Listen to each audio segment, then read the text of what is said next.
Hey everyone, welcome back to the channel. I am Nikita Prajapati. तो आज हम पढ़ेंगे इंग्लिश का चैप्टर नंबर 3 का पार्ट 2 जो कि है द ब्लैक एरोप्लेन।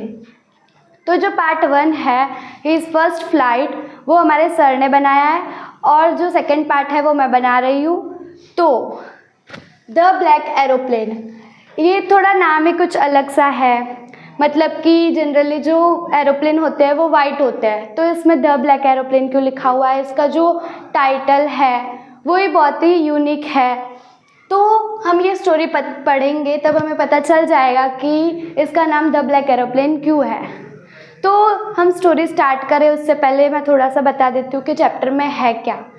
तो यहाँ पर जो राइटर है, राइटर का नाम है फ्रेडरिक फोर्सिथ। तो वो जो राइटर है वही पायलट है। तो वो एक एरोप्लेन को चला रहे, तो वो जब अपने कोई भी पर्टिकुलर जगह से अपने होम टाउन जा रहे हैं तो वहाँ पर वो जब फ्लाइट चला रहे हैं तब बीच में उनको बहुत ही ज़्यादा दिक्कत होती है, बहुत ज़्यादा क्लाउड्स दिखते हैं, स्टॉर्म क्लाउड्स होते हैं। तो वही सब बताया गया कि वो कैसे सर्वाइव करते हैं, करते कि नहीं है ये सब। तो अभी मैं ये नहीं बताऊंगी कि एंडिंग में क्या होता है, क्योंकि अभी बता दूंगी तो फिर स्टोरी पढ़ने में क्या मज़ा आएगा। तो बिना किसी देरी के हम चैप्टर को स्टार्ट करते हैं। The moon was coming up in the east behind me. जो मून है वो ईस्ट की तरफ आ रहा था मेरे पीछे, मतलब कि जो पायलट है वो एरोप्लेन चला रहा है तो उनके पीछे क्या है, मून है। तो ऑब्वियसली यहाँ पर नाइट की बात हो रही है क्योंकि मून आया है। And stars were shining in the clear sky above me. जो स्टार्स है वो क्लियर स्काई है, एकदम वहाँ पे शाइन कर रहे हैं। There wasn't a cloud in the sky. I was happy to be alone high up above the sleeping countryside. तो वहाँ पे कोई भी क्लाउड नहीं था, एकदम क्लियर स्काई था। तो वो बहुत ही ज़्यादा हैप्पी थे क्योंकि वो अकेले इतने जो सोई हुई कंट्री है, रात की बात हो रही है, तो उसके ऊपर जब वो एरोप्लेन चला रहे हैं तो वो बहुत ही ज़्यादा खुश है। I was flying my old Dakota aeroplane over France back to the England. तो जो राइटर है वो क्या फ्लाई कर रहे हैं, ओल्ड डकोटा। उनकी एरोप्लेन का नाम क्या है, ओल्ड डकोटा एरोप्लेन, मतलब बहुत ज़्यादा नई भी नहीं है, पुरानी है। वो कहाँ पर जा रहे हैं, फ्रांस टू बैक इंग्लैंड। उनका होम टाउन कहाँ पे है, इंग्लैंड में है। तो वो फ्रांस से इंग्लैंड जा रहे हैं। I was dreaming of my holiday and looking forward to being with my family. तो वो उनकी जो हॉलीडेज़ थी तो वो उनको उनके हॉलीडेज़ जो है वो उनके फैमिली के साथ मनानी थी। तो वो सोच रहे थे कि हाँ मैं मेरे फैमिली के साथ मनाऊंगा मेरी हॉलीडे, ये वगैरह वगैरह। उनको उनकी फैमिली से मिलना था बहुत ही ज़्यादा, इसलिए वो ज़्यादा खुश थे। I looked at my watch 1:30 in the morning. तो 1:30 इन द मॉर्निंग मतलब दोपहर के 1 नहीं बज रहे हैं, यहाँ पे रात के 1:30 बज रहे हैं। दोपहर के 1:30 नहीं बज रहे, रात के 1:30 बज रहे हैं। तो जब उन्होंने उनकी वॉच की तरफ देखा तो कितने बज रहे थे, 1:30 इन द मॉर्निंग, मतलब कि रात के 1:30। I should call Paris control soon. I thought as I look down past the nose of the aeroplane I saw the lights of the big city in front of me. तो उन्होंने क्या सोचा कि उनको पेरिस कंट्रोल को call करना चाहिए।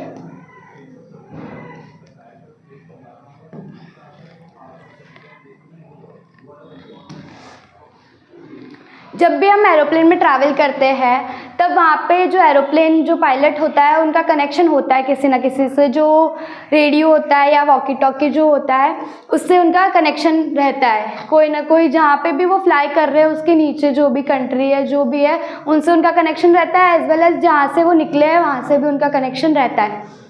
तो यहाँ पर पेरिस कंट्रोल को उन्होंने कॉल किया क्योंकि उनके नीचे जब उन्होंने जो एरोप्लेन का नोज़ होता है, मतलब कि ऐसे जो एरोप्लेन होती है उसके ये जो नोज़ है वहाँ से उन्होंने जब नीचे देखा तब उन्हें क्या देखा, एक कोई बड़ी सी सिटी है। अब कभी भी एरोप्लेन में ट्रैवल करोगे तो आपको ऐसे पता चल जाएगा कि हाँ ये सिटी है, यहाँ पे समुंदर है, ऐसा वगैरह वगैरह, क्योंकि बहुत ज़्यादा लाइट्स होती है छोटी छोटी, वो दिखती है हम लोगों को विंडो में से।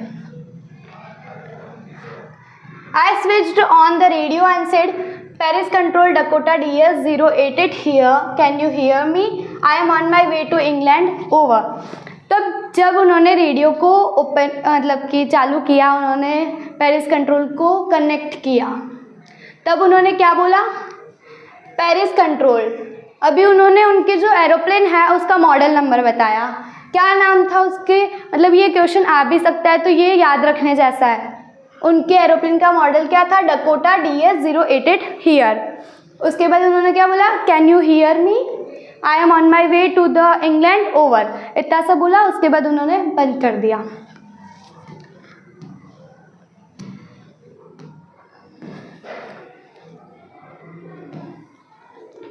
The voice from the radio answered me immediately. DS-088, I can hear you. You ought to turn 12 degrees west now. DS-088 over. अब जैसे ही उन्होंने पेरिस कंट्रोल को कनेक्ट किया, उन्होंने रेडियो पे जो भी बोला, उसके बाद उन्होंने उनका रिप्लाई जो था वो इमीडिएटली आया, जल्दी से उनका रिप्लाई आया। उन्होंने क्या बोला कि DS-088 मतलब कि वो ऐसे पहले उनका मॉडल नंबर बोलते ताकि उनको पता चले कि हाँ जो मैंने फ़्लाइट में मैंने एरोप्लेन में कॉल किया है वो सही तो है, ऐसे वो कॉल करते हैं। उसके बाद उनका जो मॉडल नंबर है वो बताते हैं DS-088 I can hear you, मैं तुम्हें सुन सकती हूँ। You ought to turn 12 degrees west now. तो अब वो क्या करते हैं? गाइड करते हैं। तो जो भी नीचे से हम जिसको कनेक्ट करते हैं वो हमें गाइड करते हैं, एरोप्लेन में बताते हैं कि इतने डिग्री हम लोगों को टर्न लेना है, वेस्ट, नॉर्थ, साउथ, ईस्ट, ऐसे टर्न लेना है, वो हमें बताते हैं। उसके बाद उन्होंने बोला DS-088 ओवर।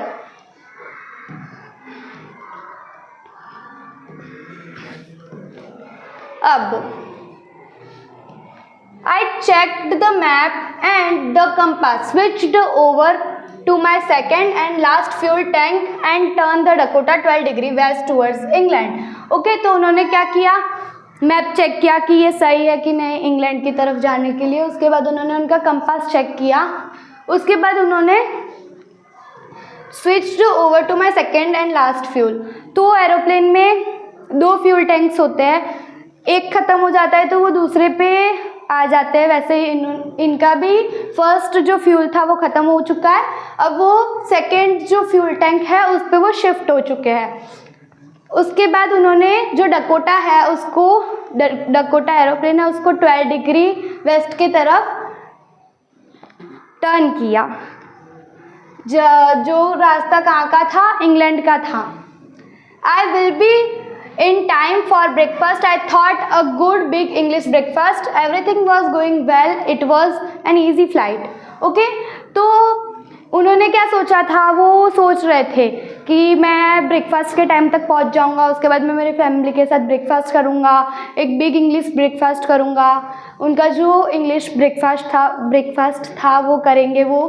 उसके बाद उन्होंने बोला एवरीथिंग वॉज गोइंग वेल, सब कुछ अच्छा चल रहा था। वो एकदम ईजी फ्लाइट थी, इतना कुछ ट्रबल नहीं था, एकदम ईजी फ्लाइट थी।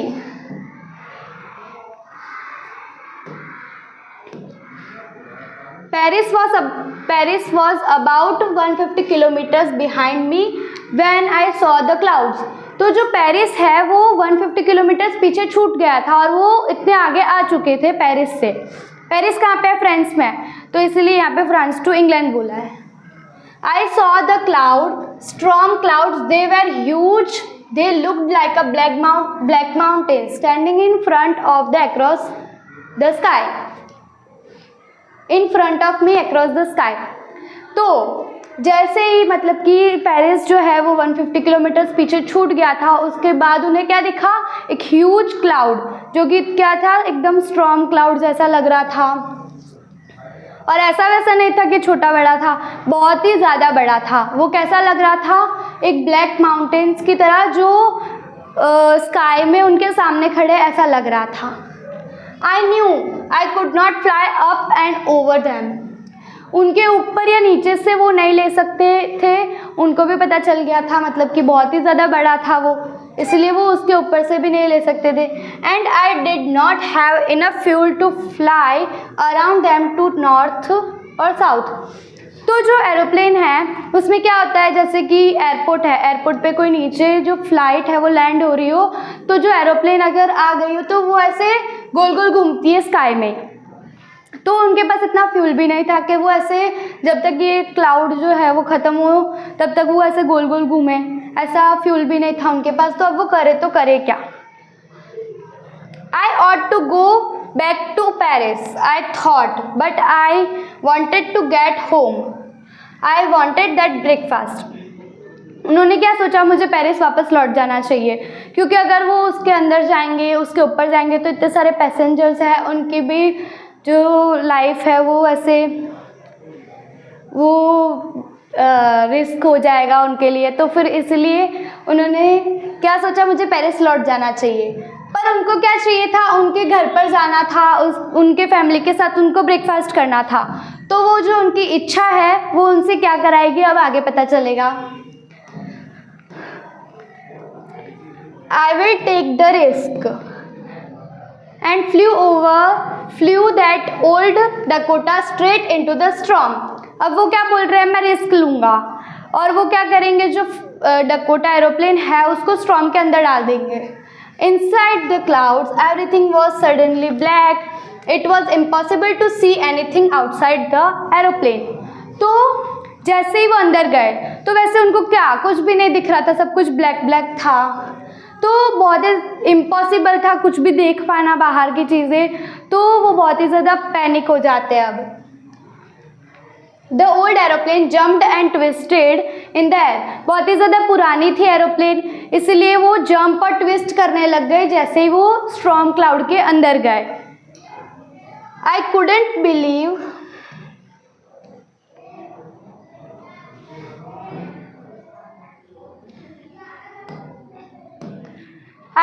believe my eyes.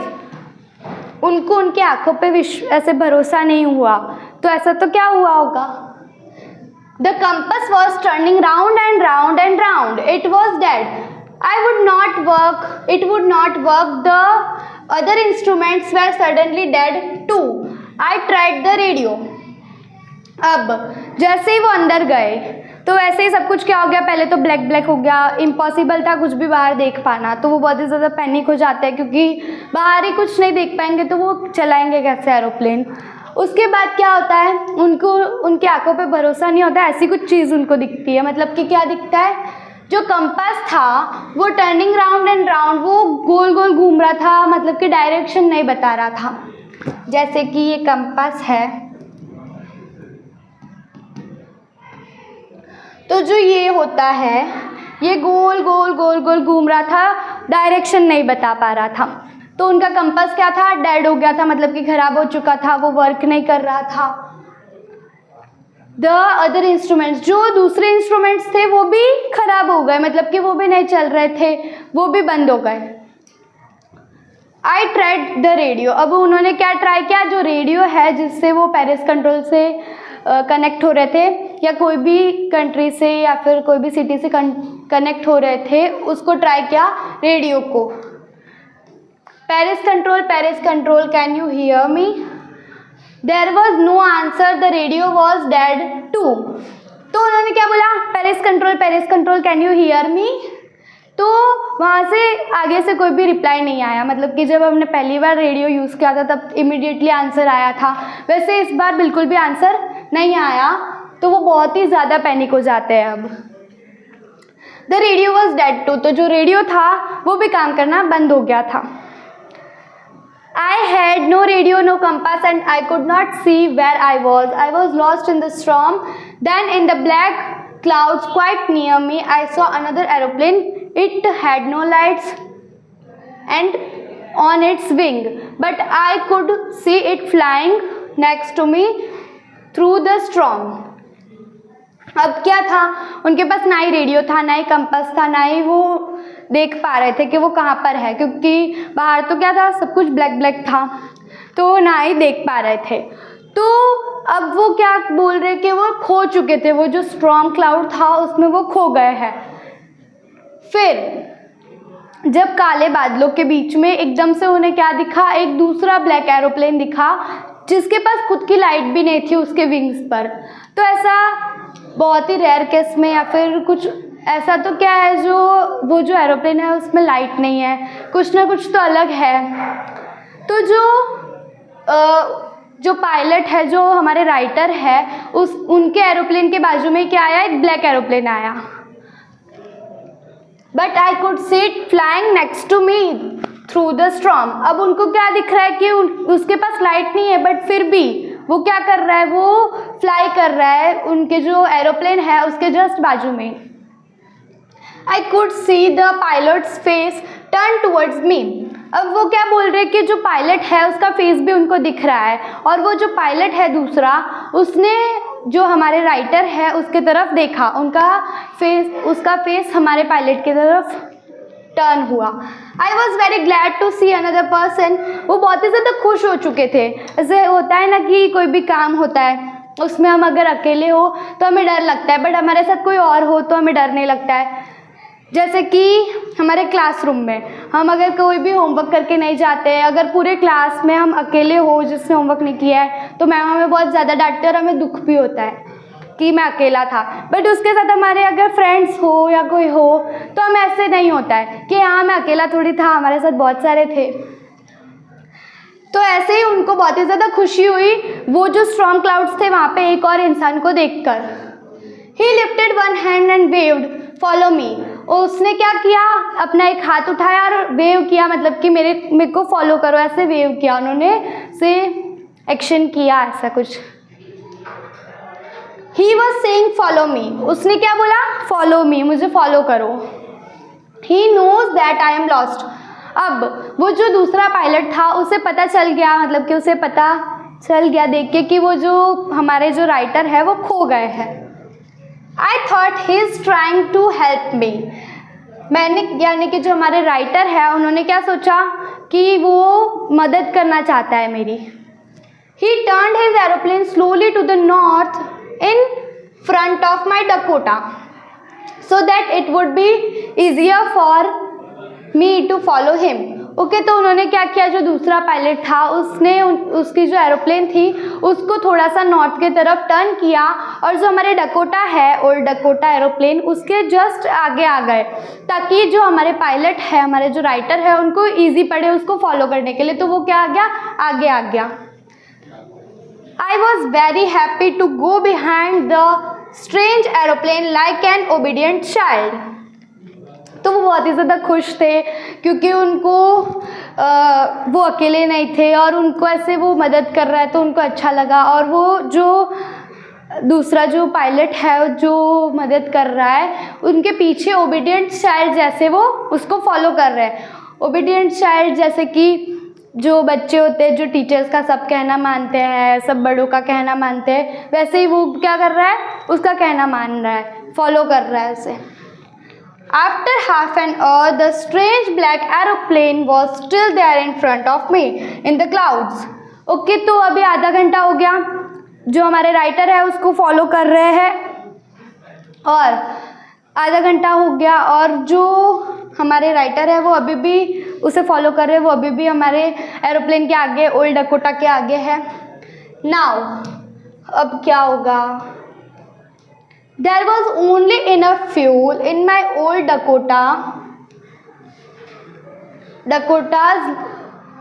fuel in the old Dakota's last tank to fly for 5 to 10 minutes more.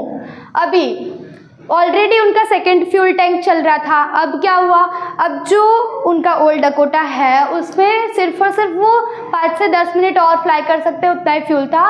उसके बाद क्या, फ्यूल ख़त्म। तो वो वापस पैनिक हो जाते हैं कि अब मैं क्या करूँगा, 5 to 10 मिनट्स में वो पहुँचेंगे कि नहीं पहुँचेंगे, वो वापस पैनिक हो जाते हैं। I was starting to feel frightened again. वो क्या हो जाते हैं, वापस फ्राइटेंड हो जाते हैं, वापस पैनिक फील करते हैं। But then he started to go down and I followed through the storm. अब जो दूसरा पायलट था वो नीचे जाना स्टार्ट कर देता है और वो जो हमारे राइटर थे वो उसे फॉलो करते हैं। Suddenly I came out of the clouds and saw 2 long straight lines of lights in front of me. Okay, तो एकदम से क्या वो जो स्टॉर्म क्लाउड्स थे जो बहुत ही ज़्यादा बड़े थे, उन स्टॉर्म क्लाउड से वो बाहर आ जाते हैं। जैसे ही वो नीचे नीचे जाते हैं वो बाहर आ गए। उसके बाद उन्हें long straight lines, 2 long straight lines of light दिखी, मतलब कि 2 लाइन दिखी। जैसे कि ये जो रनवे होता है एयरपोर्ट पे, आप लोगों ने देखा होगा अगर गए होगे तो, ऐसे रनवे होता है, वहाँ पे ऐसे लाइट लगी होती है ताकि कोई भी रात में अगर एरोप्लेन आ रही हो तो उनको इजी पड़ता है देखने के लिए कि ये रनवे है, ताकि वो आराम से नीचे उतर सके। इट वॉज एन रनवे, वो क्या था? एक रनवे था, जैसे कि मैंने अभी बोला आप लोगों को। एन एयरपोर्ट, अब वो कहाँ पे आ गए? एयरपोर्ट पे आ गए। उनको पता चल गया कि ये एयरपोर्ट है। आई वॉज सेफ, उनको ऐसे बहुत ही अच्छा लगा, एकदम ऐसे हाश मैं सेफ हूँ ऐसे। I turn to look for my friend in the black aeroplane, अब तो उनका फ्रेंड बनेगा ही ना वो ब्लैक एरोप्लेन वाला, क्योंकि उसकी मदद जो की है। तो उन्होंने ऐसे वो उसको ढूंढने लगे कि वो जो ब्लैक एरोप्लेन वाला मेरा फ्रेंड था वो कहाँ पर गया। But the sky was empty, पर जो स्काई था वो क्या था? एम्प्टी था, खाली था। देयर वॉज नथिंग देयर, कुछ भी नहीं था स्काई में, एकदम क्लियर था sky. The black aeroplane was gone, I could not see it anywhere, जो ब्लैक एरोप्लेन था वो कहीं चला गया, वो कहीं पे भी उनको नहीं दिख रहा था। I landed and was not sorry to walk away from the old Dakota near the control tower. तो जो वो लैंड हुए उसके बाद वो उसको ढूंढने लगे कि कहाँ पे है, कहाँ पे, ऐसे ढूंढने लग गए। उसके बाद वो जो कंट्रोल टावर होता है वहाँ पर गए, वो बिल्कुल भी ऐसे सॉरी फील नहीं कर रहे थे कि मैं इतनी ट्रबल में था और फिर मैं वापस आया, मैं क्यों आया, ऐसे बिल्कुल भी सॉरी नहीं थे ओल्ड डकोटा को चलाकर। तो वो कंट्रोल टावर पे गए। उसके बाद I went and asked a woman in the control centre where I was and who the other pilot was. जो कंट्रोल टावर में एक वुमन बैठी हुई थी, उससे उन्होंने क्या पूछा कि दूसरा जो एरोप्लेन था मैं कहाँ पर था और जो दूसरा पायलट था वो कौन था। उन्होंने ऐसा पूछा। आई वॉन्टेड टू से थैंक यू, अभी जो हमारे पायलट है, हमारे जो राइटर है, उनको क्या थैंक यू बोलना है दूसरे पायलट को। She looked at me very strangely and then laughed, वो जो वुमेन थी कंट्रोल टावर में जो बैठी थी वो बहुत ही स्ट्रेंजली जो हमारे राइटर है उसको देखने लग गई। उसके बाद वो हंसने लगी। अनदर एरोप्लेन, वो ऐसे शॉक हो गई कि दूसरा एरोप्लेन वो भी था। अब देयर इन दिस स्टॉर्म, ये जो बादल है, ये जो स्टॉर्म क्लाउड्स है वहाँ पर था। ऐसे वो स्ट्रेंजली पूछ रही है। No other aeroplanes were flying tonight, दूसरे कोई एरोप्लेन्स तो फ्लाई कर ही नहीं रहे थे आज रात को। Yours was the only one I could C on the radar, वो जो आपका जो एरोप्लेन है वो एक अकेला ऐसा एरोप्लेन था जो मुझे रडार पर दिख रहा था, और वही जो फ्लाइट है हमारी ओल्ड डकोटा वही आज रात को फ्लाई कर रही थी, दूसरा कोई एरोप्लेन था ही नहीं, ऐसा वो वुमेन बोल रही है कंट्रोल टावर की। So who helped me to arrive there safely without a compass और अ रेडियो। तो वो ऐसा पूछ रहे हैं कि किसने मुझे मदद की और इधर आने के लिए एकदम सेफली, कोई भी कंपास या फिर रेडियो के बिना। And without any more fuel in my tanks, मेरा जो टैंक है उसमें फ्यूल भी नहीं था इतना, तो किसने मुझे मदद की। ऐसा वो स्ट्रेंजली ऐसे सोच रहे कि कौन था, ऐसे वो बोल रहे। Who was the pilot on the strange black aeroplane flying in the storm without lights? कौन सा, मतलब कि दूसरा कौन पायलट था बिल्कुल जो ब्लैक एरोप्लेन फ्लाई कर रहा था और वो स्ट्रोम में विदाउट लाइट्स, उसके पास लाइट भी नहीं थी। हमने स्टार्टिंग में ही पढ़ा था कि वो जो उसका विंग्स है उस पर लाइट नहीं है, तो कौन था वो, ऐसा वो सोच रहे हैं। तो ये स्टोरी यहाँ पे ख़त्म होती है। जो हमारे राइटर है फ्रेडरिक फोर्सिथ ने ये स्टोरी को अधूरा रख दिया है, हमें सोचने पे मजबूर कर दिया है कि उसके आगे कौन हो सकता है। या तो ये कोई भगवान का करिश्मा है जो भगवान ने भेजा उसको मदद करने के लिए, या फिर वो खुद ही वो एकदम ब्रेव पायलट था, तो वो खुद से उसकी प्रॉब्लम सॉल्व कर सकता था। या तो वो खुद था, या तो भगवान का कोई करिश्मा था, उसको भगवान में ज़्यादा फेथ होगा, ऐसा कुछ हो सकता है। तो ये स्टोरी यहाँ पे ख़त्म होती है, अधूरी स्टोरी है आई नो, बट हमें ये स्टोरी को पूरा करना है हमारे सोच के मदद से। ओके, तो बाय, यहाँ पे स्टोरी ख़त्म होती है। Thank you for watching, keep study.